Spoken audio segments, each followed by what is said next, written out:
so often women will seek safety externally in partnership with a man, in their 401k, in a nice savings account.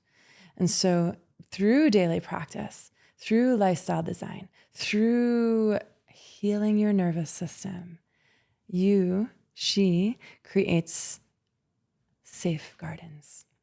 And through daily practice and through rituals and practices, she also creates what I call energetic sovereignty, meaning she remembers the power of her body, of her womb, of her creational vortex.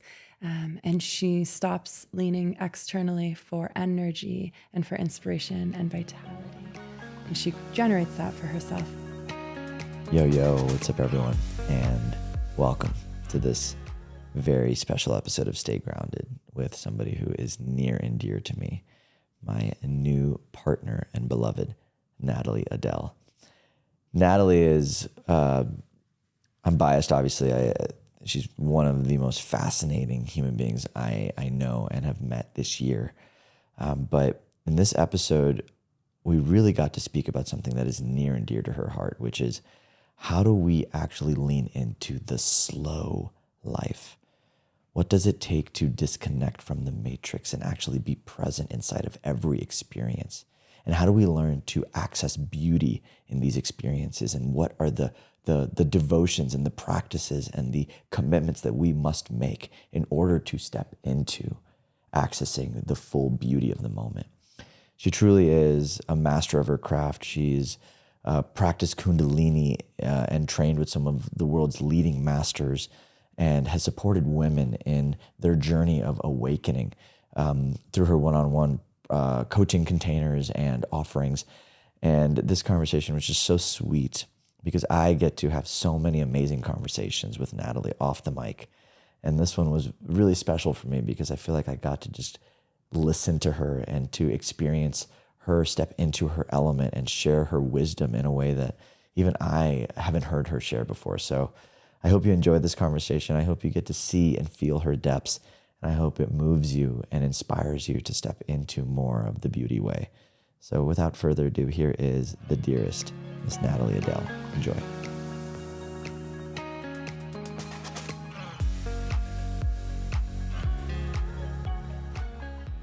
Hello, darling. Hi, Raj. Welcome to the show. Mm-hmm. This is, we've had many deep drop-in. The journey has been quite filled with depth, I might say, from the get-go. And so I'm particularly excited that we get to share your heart, your soul, your depths with so many today. And I'd love to start, one, by just bringing awareness to the fact that before we hit the record button, you made us all cacao. And you slowed us down. Mm-hmm. Alex and I were kind of like running around, like coming back from lunch, like in the state, coming in hot, and you just brought in the pause and you brought in the slow. And so I'd love to maybe speak to that. One is like, how do you do that?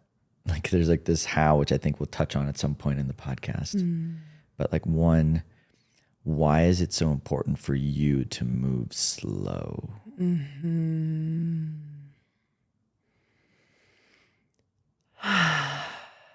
Even taking my time answering that question, like giving myself a moment to breathe and like, instead of spitting off what's surface level answer, allowing myself to go deeper.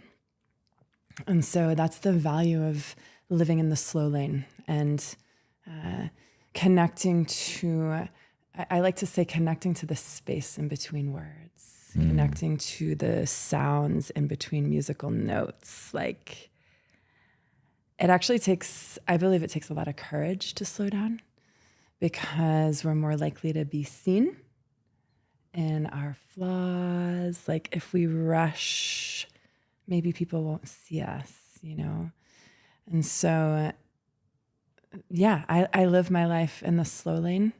And my prayer is that the emanation of that by default, without a cacao ceremony even, inspires others around me in the room that I'm in the spaces that I'm in to do the same thing. I think there's Slow something down. beautiful about, like what I've noticed about you is you live life in a very ritualistic way. And you have such a devoted daily practice, and you have such a sadhana that you really live with. And so I'm curious how much of the slow is something that's cultivated versus something like that's just accessed in the moment. And how does that dance weave together? That's a great question. It's a practice. Slowness is a practice, and it's a practice that's counterculture. And I love to say, like, as the breath, so the mind. So I think the breath is like the key to accessing a slower state. So you know this about me. Like I take those pausing breaths a lot. And at this point, it's my body's doing it for me and to me. But in the beginning, if you're learning how to cultivate a slower life, just do that. Like drop anchor into this moment and take a breath. Like just taking a few deep breaths will slow down your brain waves.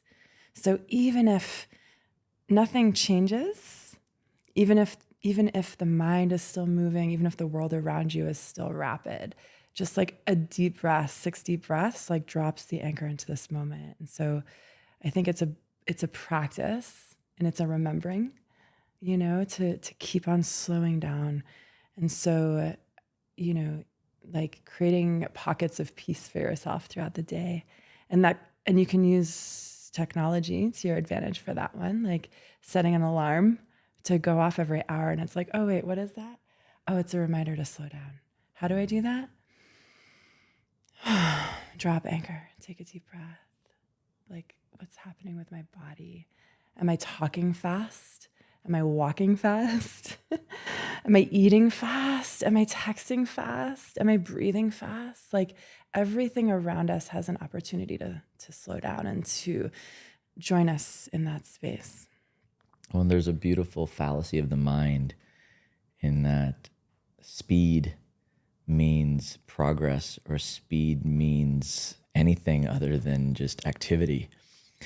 Like one of my favorite quotes was a jujitsu quote, and it was like, slow is smooth and smooth is fast. And I've seen this in my life over and over again now, that like just because I'm creating speed in the moment doesn't actually mean that I'm moving.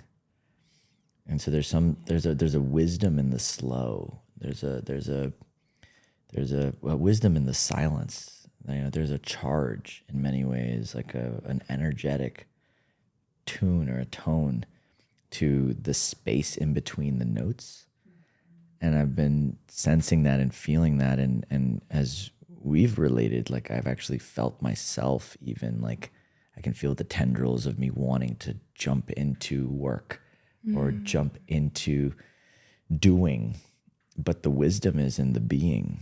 The wisdom is in the letting go. The wisdom is in the slow and allowing what is in the slow to be witnessed. And you said it beautifully, actually, like the courage to be witnessed in the slow. Like you're being seen. Can you speak to that? Like add a little bit of awareness to the courage to be seen in the slow and that whole concept. Yeah. The first thing that comes through when you say that is like, even before being witnessed by other, it's the courage that it takes to witness self in the slow. And so this concept of like, I always find it interesting that the word avoid has the word void in it. And so moving slowly, creating more space in between metaphorical words and musical notes, leaning into the silence, you're in the void. And so often when we move fast, talk fast, eat fast, make love fast, we're avoiding the void. And so often in the work that I do with women, we start with just a simple like 5-minute practice in the morning of silence, call it meditation, call it mindfulness, but it's a meeting point with self, capital S. And what's in that space when you witness you, when you're seen by you, what's there? Is there anger? Is there jealousy? Is there discomfort? Is there insecurity? Is there numbness? So when we slow down, we're first courageously leaning into ourselves and meeting that and meeting who's there and what's there. And through the practice of cultivating more slowness and more stillness, we start to then cultivate a practice of self-acceptance and self-awareness and self-forgiveness and self-compassion. And once we embody that, we're seen by others. We're seen by others. And so the intimate moment of witnessing self through living a slowed down life, through living a life of ritual, through daily practice, we're opening the door for others to see us and to witness us in all of those experiences that we witness in ourselves. So we're opening the door for people to see us in our anger, for people to see us in our vulnerability, for people to see us in our, ooh, not enoughness. Because if we move fast, again, they might not see it.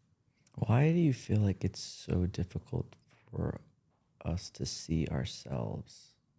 Why does it require courage to see ourselves when it doesn't actually, like I can understand the courage required to be seen by another person.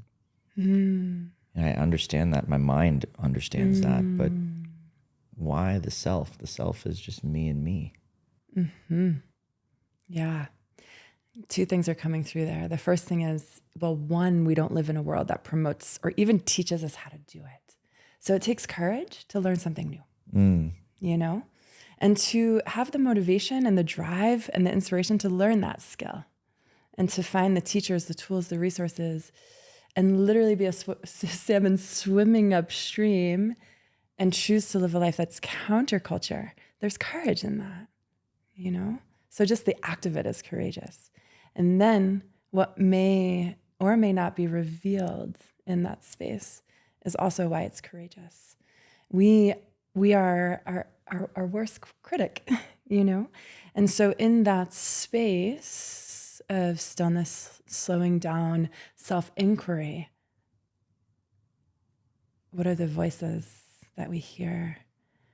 What are all the limiting beliefs, the stories, the memories, like everything that we just push down into our lower energy centers to be stored for another time?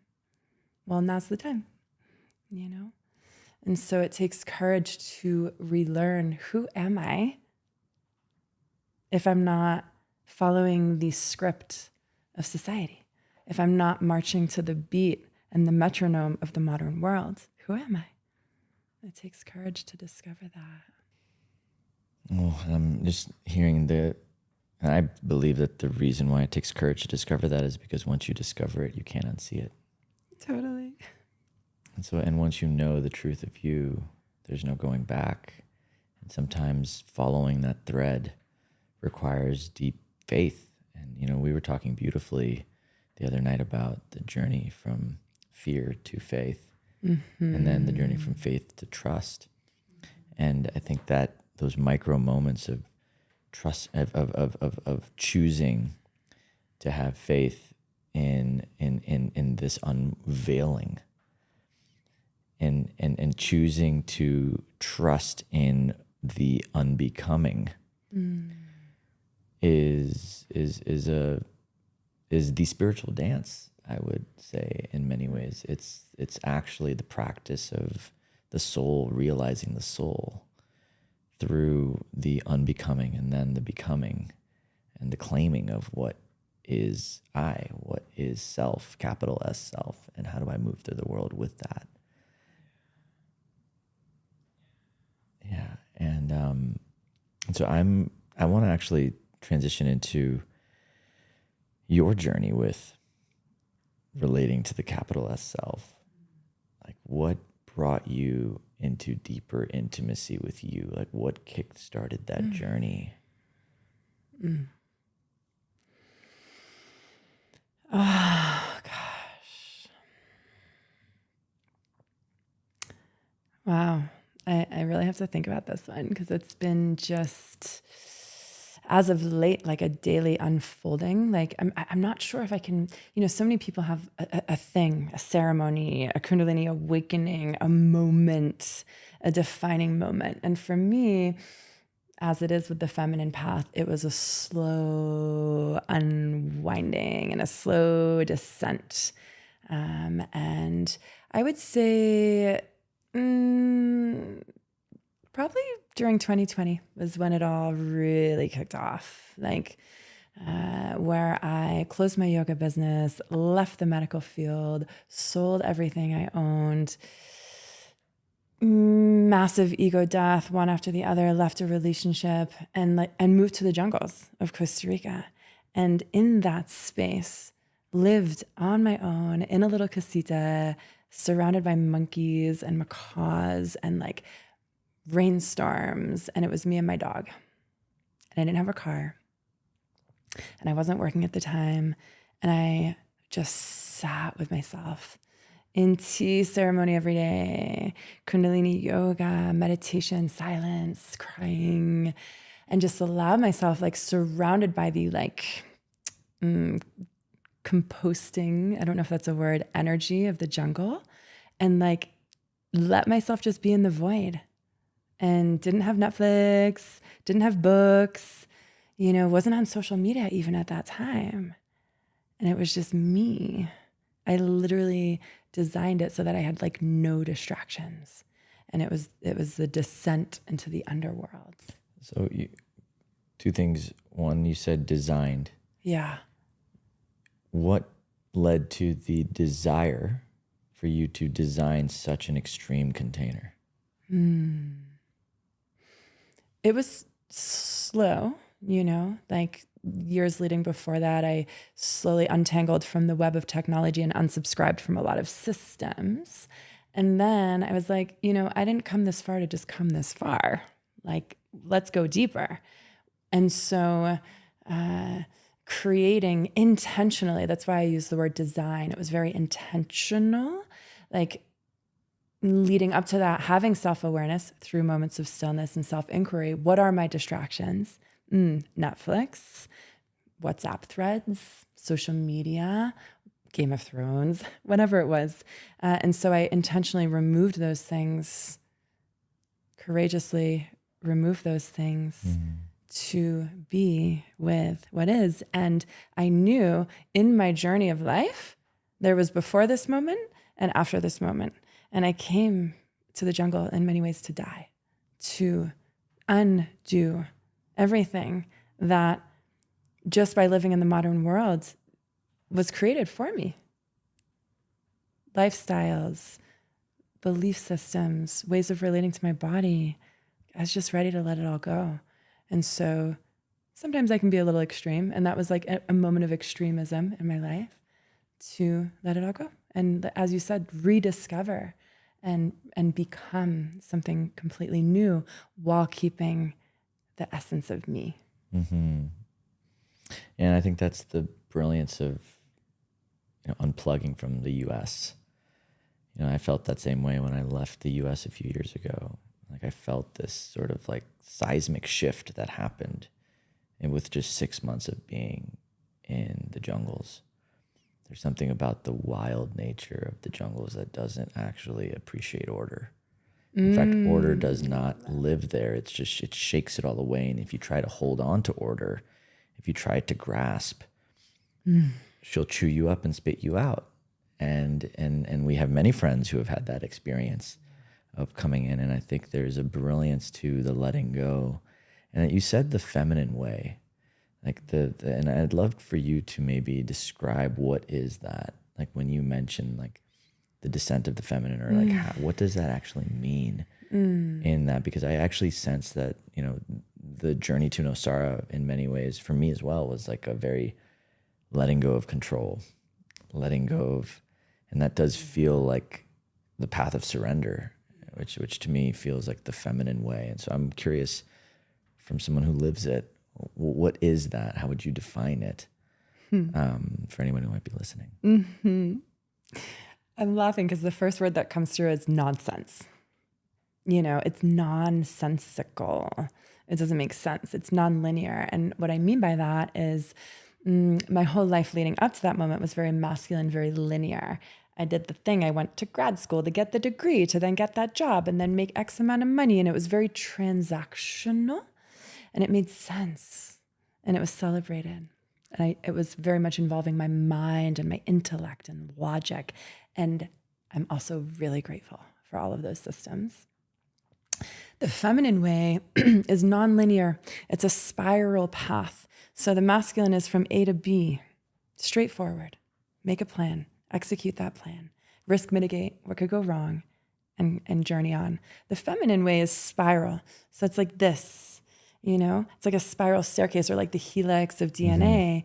And so it's, we still get somewhere. It's not like we're not going somewhere. But there's more of mystery involved, and there's scenic route. It's the scenic route, yeah. And again, the scenic route. What do we want to do on the scenic route? We want to slow down. We want to get out and take a look around. We want to roll down the windows.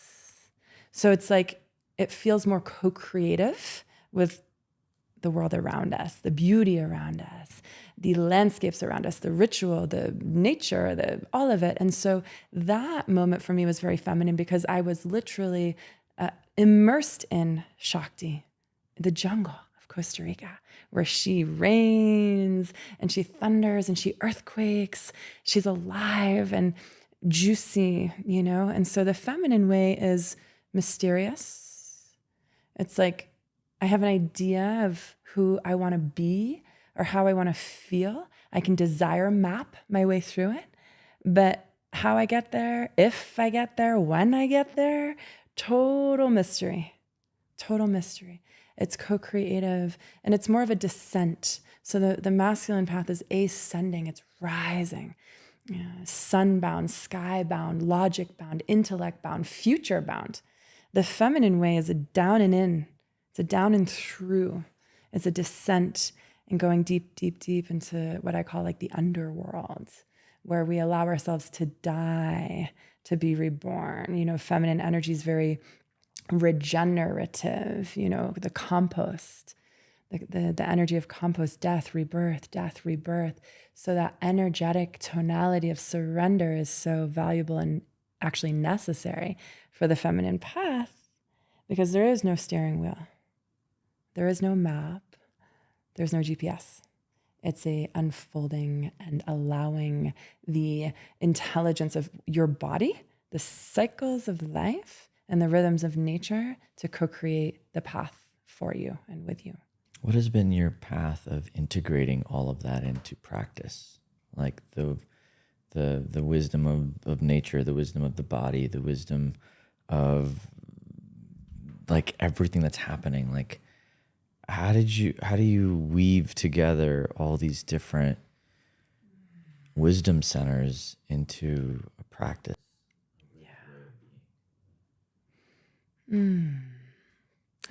Yeah. First thing that's coming through is connecting to my own rhythms, my menstrual cycle, understanding her and listening to her clock and her cadence and understanding how she moves me differently every single day of the month. And again, going back to that tonality of surrender, embracing, unfolding, allowing myself to be moved by my own inner season instead of taking a pill or something for a symptom so that I can keep calm and carry on. So allowing myself to be moved by my seasons. I cut out coffee a while ago. So again, allowing myself to be tired if my body's tired. So allowing my body and the wisdom of her to move me or not move me,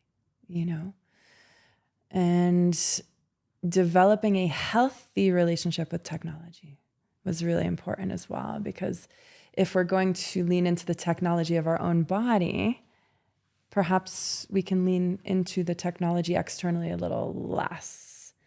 So, just thinking for yourself, if you're listening, all the external structures that you use to create a cadence for your day, alarm clocks, Google Calendar settings, push notifications, like what if You allowed your breath. Ooh, like I've got some tightness in my jaw now. My breathing is shallowed. What's going on? What do I need? Maybe it's time to take a pause.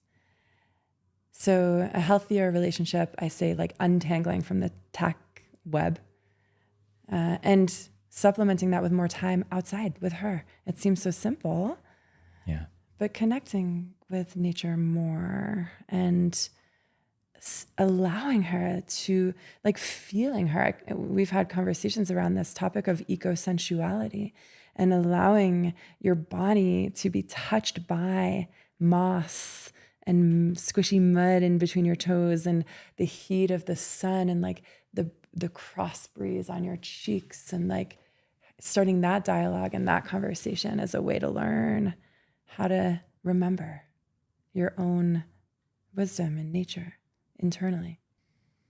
Yeah, there's like and like what I've loved about witnessing you is like there's a remembering of the nature, and then there's an activating of the nature, and there's like a both and like these technology. It's like once you unravel, you have all this information, and then the body's technology comes online, and now more subtle.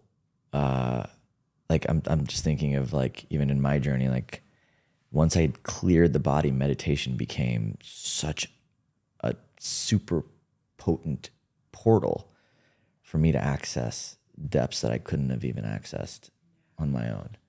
Like there's these ancient technologies, if you would, that are rooted in the body's own capacity, whether it's sound or breath. And I'd love for you to even speak to Kundalini, because I know that like that is such a practice for you. I don't know anyone who devotes themselves more to the consistent and daily practice and mastery of Kundalini. So maybe you can like speak to like what is Kundalini, and like just give a 101 for those that may not know anything about it, and how you use it to activate a lot of this wisdom and this innate potential that's dormant inside of the human system. Yeah, I love the practice so much. And so Kundalini is separate from Kundalini yoga. So Kundalini, Kunda means coil, Lini means light. So it's a coiled light that lives at the base of our spine in the sacral area. And a lot of times you'll see it referred to as like a snake. It's an electrical force, like an electromagnetic force that lies coiled up like a snake at the base of our spine. So that's what Kundalini is. And then Kundalini yoga is an ancient practice that uses friction and stress and tension and pressure through poses, through mantra, through asana, to awaken, to ignite this light, the Kundalini that lives at the base of your spine. And so the Kundalini naturally wants to rise up the central channel of the spine and illuminate all the pathways on its way up, because Kundalini is a light force. And an analogy I like to make to sort of drive it home in terms of like the benefits of the practice is we all have in our spinal column, we have water. It's cerebral spinal fluid. And the constitution of that is exactly the same as the ocean, like molecule to molecule, the exact same saline constitution as the ocean. And so, and this is why I love living by the ocean, but for those of you who don't, just imagine like standing on the shore of your favorite beach on like the most beautiful sunny day and look out at the water. What happens when the light hits that water? It's like brilliant and magnificent and radiant and alive. And so that's what happens when we, cerebral spinal fluid in our central channel, move the waters and the electrical forces of our body, of the ocean of our body. When the light of consciousness hits us, we radiate. And so this practice of Kundalini, you're moving the stagnant energies in your body. Swamp, no electricity, no radiance, murky, old, stagnant. And metaphorically, that's like old limiting beliefs, old behaviors, old patterns, not forgiving the past, stuck. Practicing Kundalini, it shakes up the energy in your body. And like you said, the natural intelligence of the body knows how to heal. The body knows how to harmonize. It's naturally self-regulating. We actually don't even need to know how it's working or why. You just show up and do the practice. And the practice reharmonizes, or like, it's like fine-tuning your instrument every day. Before a guitar player goes on stage, he tunes his instrument every single time, you know? And so that's what you're doing in Kundalini, is you're just every day recalibrating, recalibrating back to your true nature, our true nature. What is our true nature? Ease, joy, freedom, and knowing. These are what my teacher Guru Singh refers to as our base coat emotions. Ease, joy, knowing, not knowing, knowing. The capital G. Knowing with your body, with your heart, not knowing with your mind and logic. And then freedom. And if we're feeling anything other than this, we're a practice away from coming back home to that.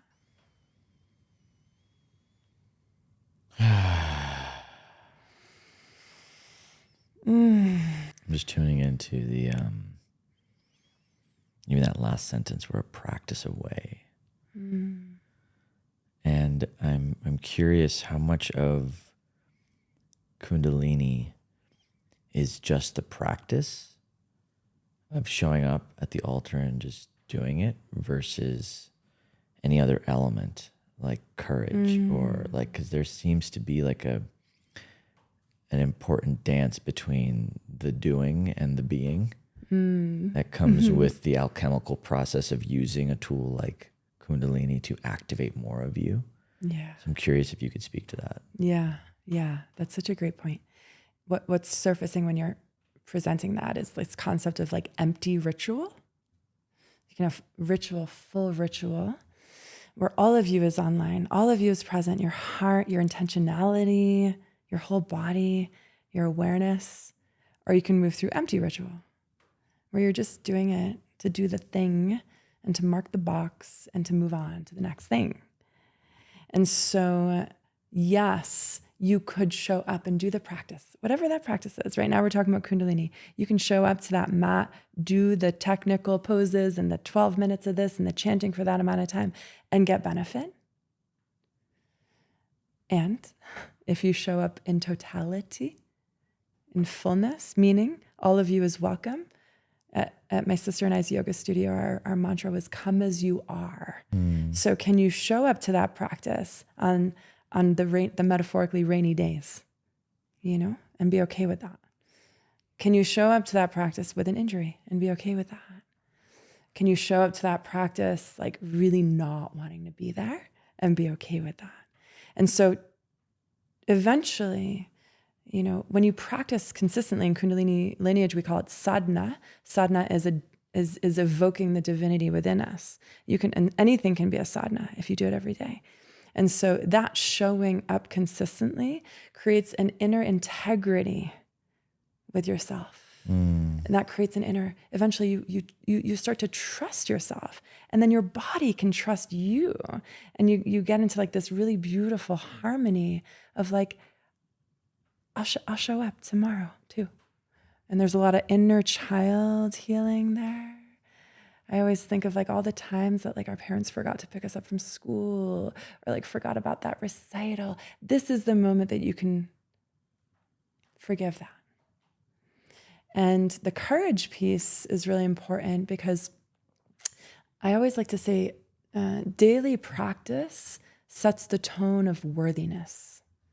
So when you show up for yourself consistently, what you're saying underneath all of it is I'm worth it. It takes courage to actually believe that. And then to believe it again and again and again and again and again. And so there's courage in choosing to show up every day. And there's courage in surrendering to the practice, whatever it is, whether it's Kundalini or other practices.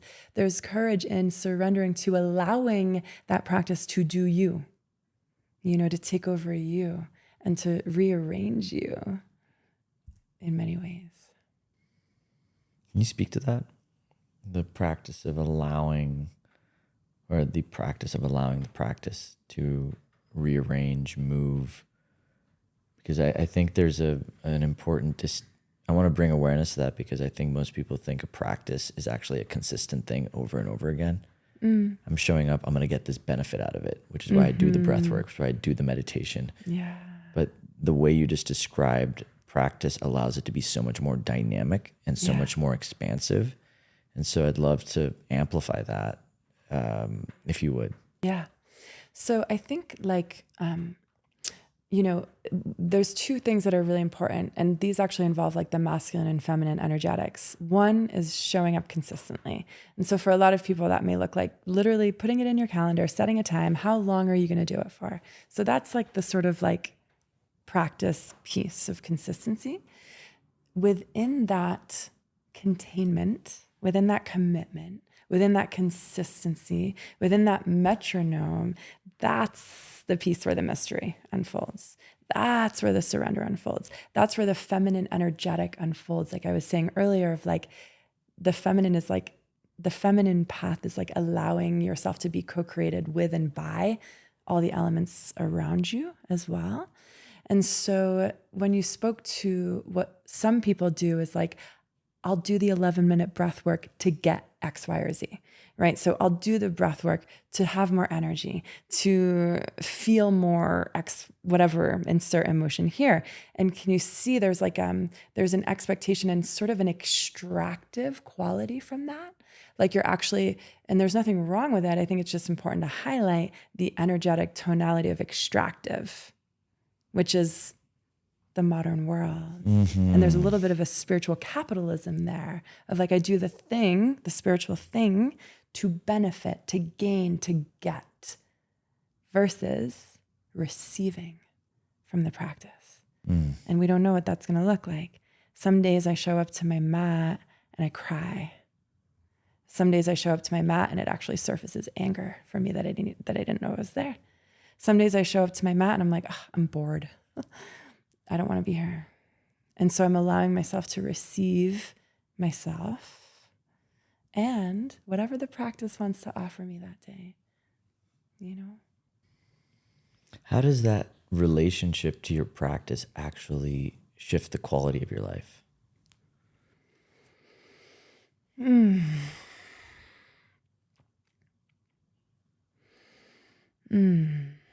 It's more exciting.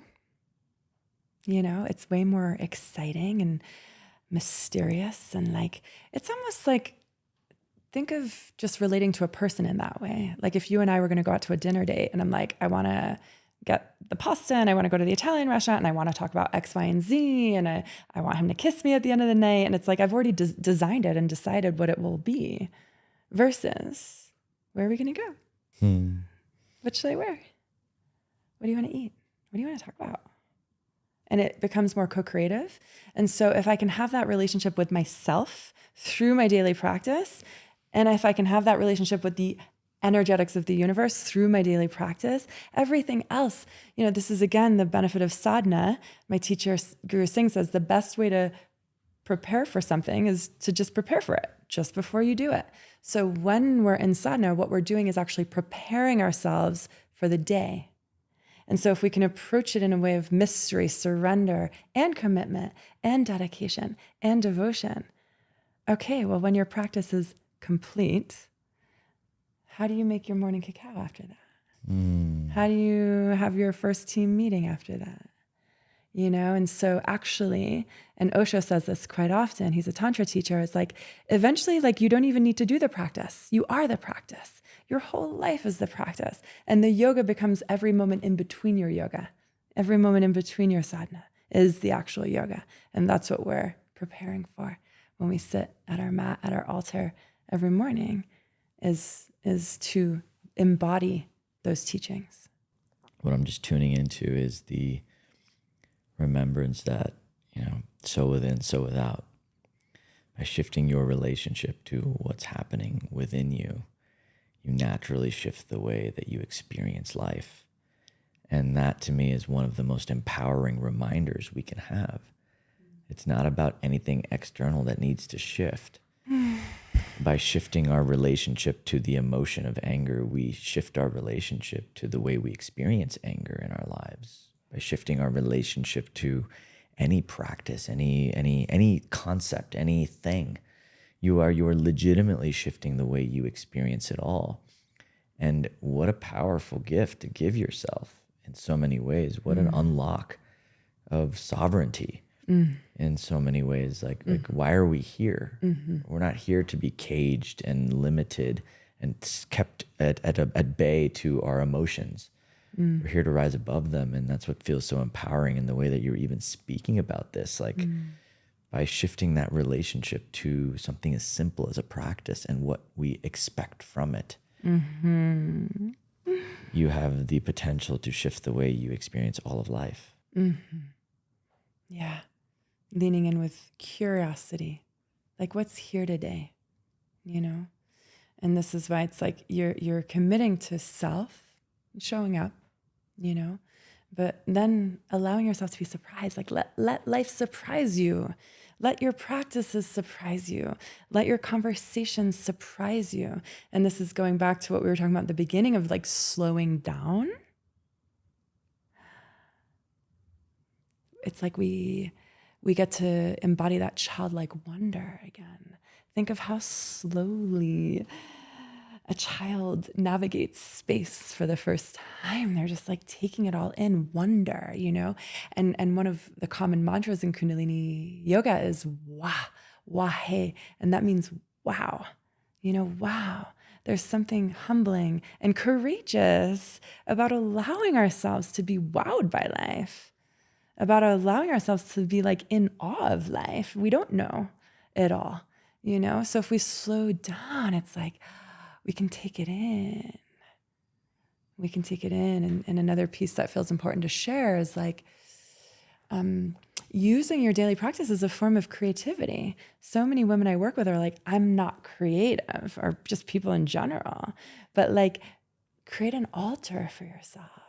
Let that be an expression of you, you know, invite in your senses. Like I love, like over the years, I've just discovered what it is that lures me to my mat every morning. And it's like Nag Champa, which is an incense, and like sage and my cacao and sheepskin rugs and things that inspire me. Beauty inspires me, you know? So like living a life of beauty and allowing your practices to be sensual, erotic, you know, moving, touching, shaking, like alive. You know, that's one thing I love about the Kundalini practice. And I say this often in classes, it reminds us what it feels like to be alive. And for some of us, that may not even be a reminder. That may be a first-time realization of what it feels like to be alive, to be here, to be home, to have the lights on. And that's where the courage comes in. Because when we practice these practices, we're inviting in, allowing in, receiving in light, the light of consciousness, the light of awareness. And what is there? What am I gonna see? You know, it's like the typical metaphor of like turning on all the lights in a room you've never been in. You know, it's like, ooh, we can see like all the neglected areas. And it takes courage to turn those lights on and to feel the feels and to be with those feelings, you know? I'm like, just, you know, you said the word beauty, and I'm really glad you did, because what I'm feeling in just you is just this innate desire to transform everything into beauty. And you speak a lot about this in the beauty way, even like there's just such a nature of you transforming the mundane into magic, the moment into a lifetime, the song into a poem. Yeah. Like there's a way that you are transforming what's in front of you into so much more. I'd love to speak to that. Like, what is the beauty way, the way that you move, like, and how and I know you, I mean, this is what I've seen in your clients too. Like, I mean, I met Mindy the other day, and I was like shocked at how she was lighting up a room, lighting it up. Like I was genuinely like, and how old was she? Like I don't even remember. Mid-50s. Mid-50s. I was like, and just the amount of magnetism she was moving with and beauty she was seeing and inviting was palpable. Yeah. So I'm curious if you could speak to that, the art of transforming things into beauty or beautifying spaces or just carrying that frequency as you move through. Like, yeah, what does that mean and how does it show up for you? I just love that word so much. Like you say beauty and I'm just like, I light up. And like, what's interesting is what I want to say is it's like, I'm not transforming spaces. They're already beautiful. It's already beautiful. What I'm doing is, or what anyone walking the beauty way is doing, is reminding others of the beauty that's all around us. Always, always. It's a piece that's really important there is including every part of the experience into the beauty. Because the beauty isn't just like the beautiful kimono and like the sheepskin rug and the joy, you know, it's also like the heartbreak. And it's also like, the days where I just feel so unworthy, you know, and it's like, it's all of it. And so an important piece to living the beauty way is like recognizing that all of it is beauty. And there's a quote that I love of like, if the path is beautiful, let us not ask where it leads. And that's like how I want to live my life. Where are we going? I don't know. But look at that tree. You know, where are we going? I don't know. But can you smell that smell? It's like, I think someone's making cookies somewhere around us, right? And it's like, if I were to think about what is it to be embodied, so that to me, embodiment and beauty are very directly linked. Embodiment and sensuality. Embodiment is your home. You're here. You're in your body. You're inhabiting it. You're feeling all the feels, the sensation, the pain, the pleasure, and everything in between. And so it takes awareness and presence. It takes an open heart. It takes, you've done the work to soften your body so that you can see the beauty and feel it and be touched by it. Because you could logically know something's beautiful, right? Like you could go to a Nosara sunset and take the photo for Instagram and be like, #NoFilter, it's beautiful. And then phone at home, nobody around.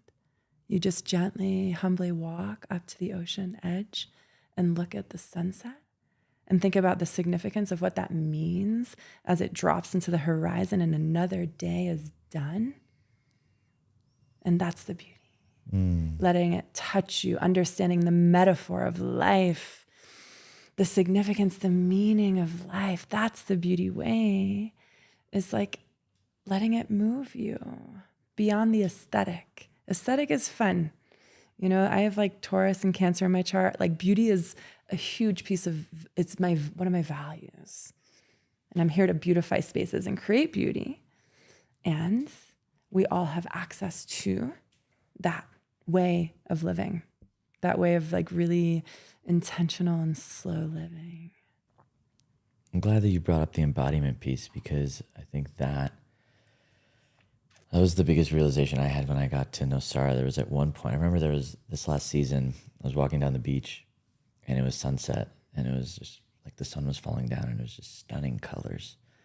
And I remembered having one moment where I was just in absolute awe of what was happening. And then I was in absolute awe of me recognizing that I was in absolute awe and how hard I had to work to get to that space where I could actually just appreciate this with the depth of fucking love that I was. And it was such a reminder of why this path is so worth it. Why this path of pursuing beauty, why this path of pursuing love, why this path of unraveling from all the conditions that keep us small, why it matters for moments like those where you can feel the sunset and the magnitude of it and let it move you, touch you, shake you, and bring you back into your aliveness. And I feel that so deeply in the way that you actually move through your life. Like there's a consistent pulse of you seeing and feeling the depth of that gratitude.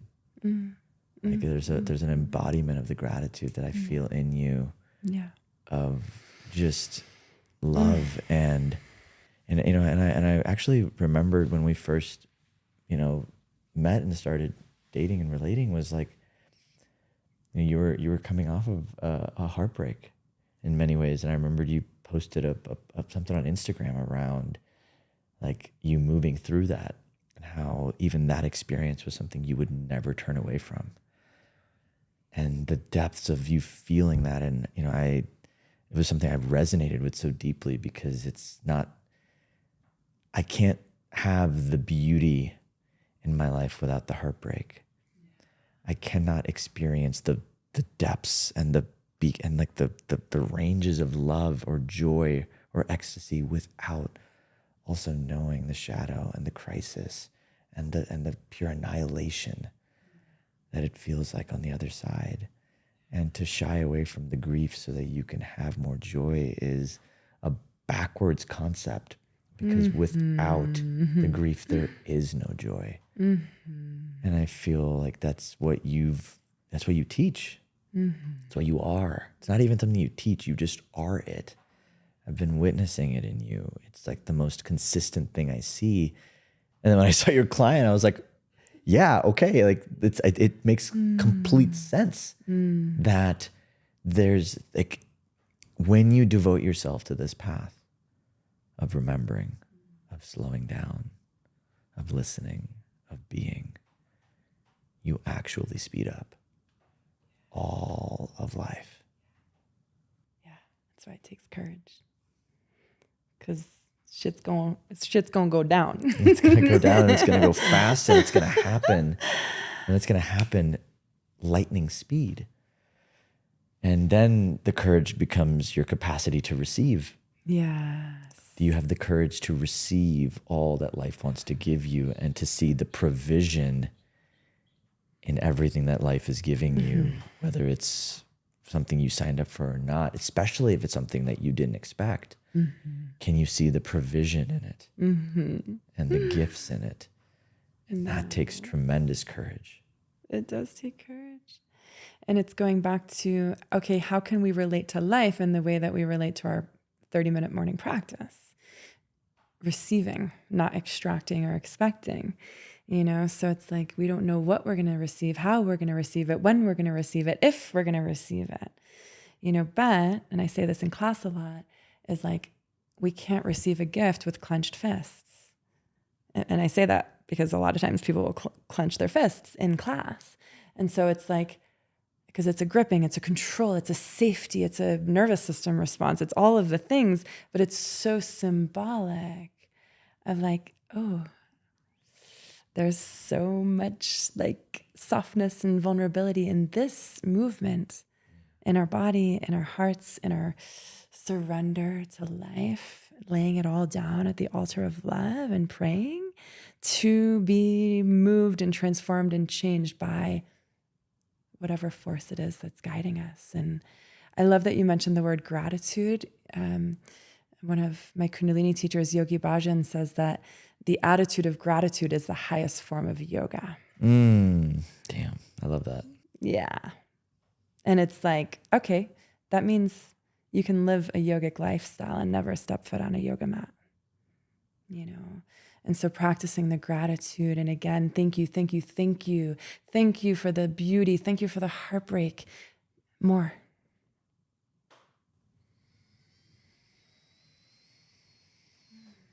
The more.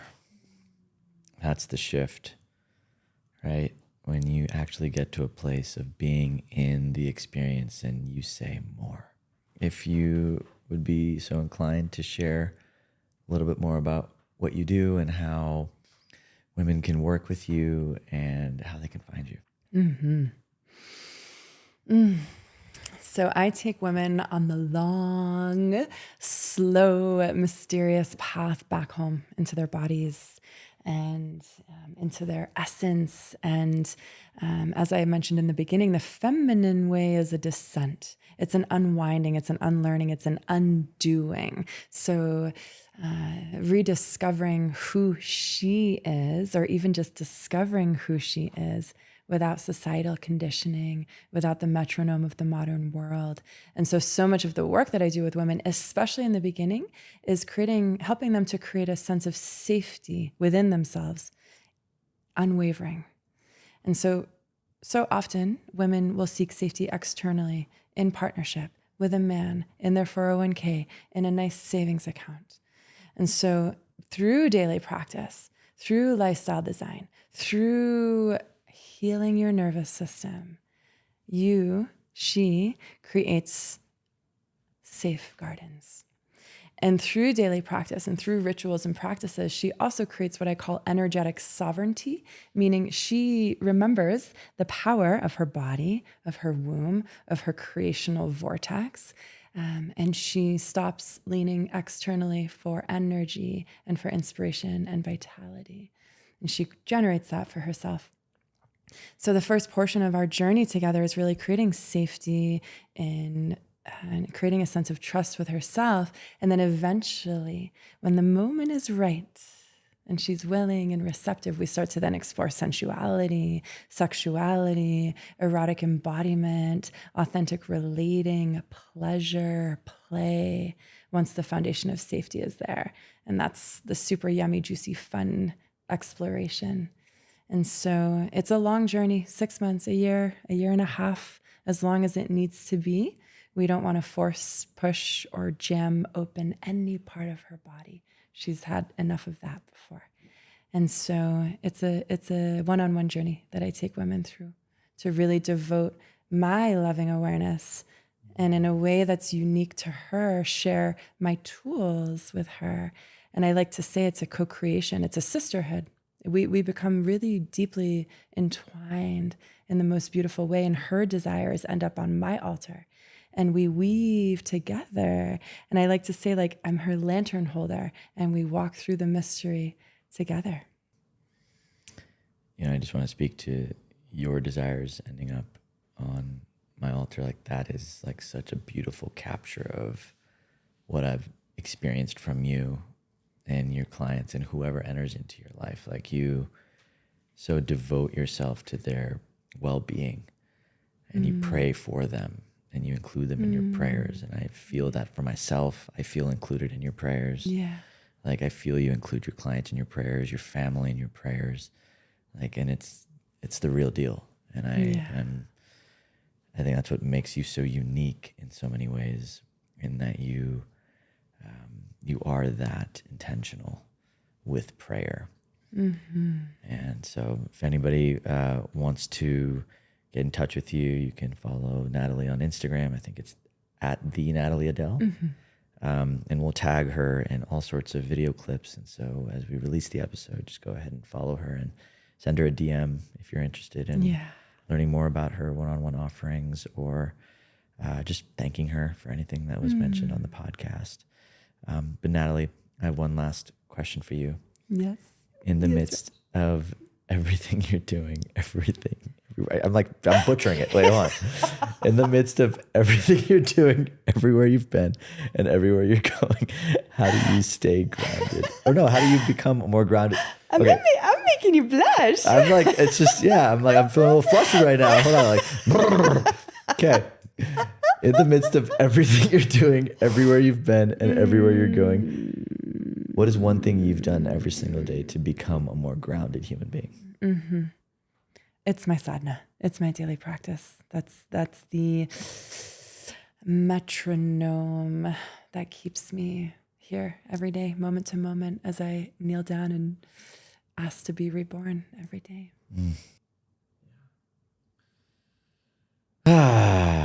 Thank you for being. Yeah. I love you, Raj. Everybody, that's a wrap for this week's episode of Stay Grounded. I'm your host, Raj, and this is your new friend, Natalie. And from us, stay grounded. Stay grounded. We'll chat soon. Thanks for tuning into this week's episode of Stay Grounded. No matter where you're from or what you're going through, I hope it helps you remember just how incredible you are and have always been. If you're on a path of emotional healing or self-discovery and would like to learn how Liberate can support your journey, head to www.rajjana.com/liberate, that is LIBER8, to learn more about our current group programs and one-on-one offerings. I love you guys, and I'll see you next week.